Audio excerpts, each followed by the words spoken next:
Hello everyone, this question appears in class 7th NCERT chapter of fractions and decimals. This is second question of its exercise 2.4.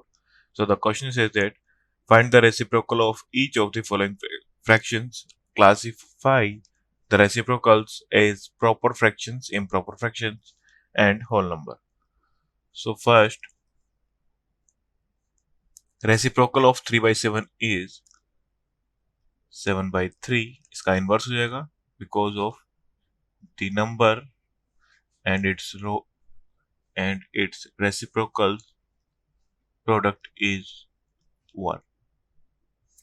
तो यहाँ पे हमारे पास ये हो जाएगा improper fraction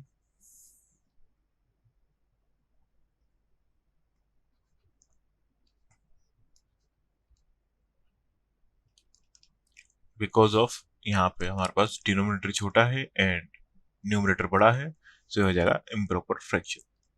एंड सेकेंड 5/8, सो इसका reciprocal हो जाएगा 8/5. तो ये भी हो जाएगा हमारा improper fraction.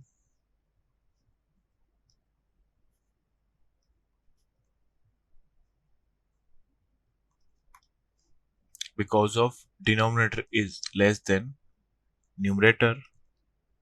थर्ड 9/7 का हो जाएगा हमारे पास रेसिप्रोकल 7/9 से हो जाएगा प्रॉपर फ्रैक्शन.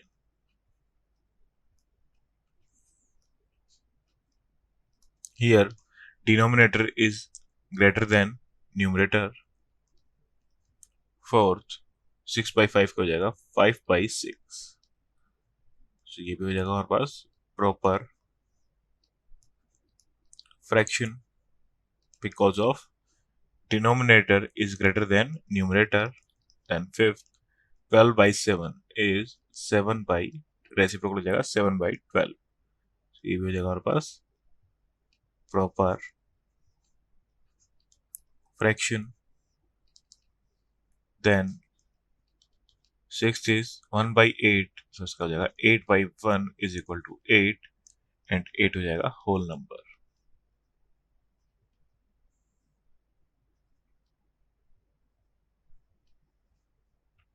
Then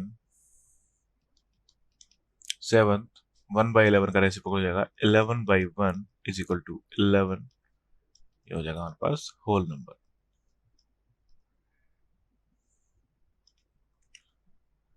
तो ये हमें करना था, रेसिप्रोकल फाइंड आउट करना था, देन क्लासिफाई करना था proper fraction, improper fraction and in whole number. So हमने कर दिया है. Thank you.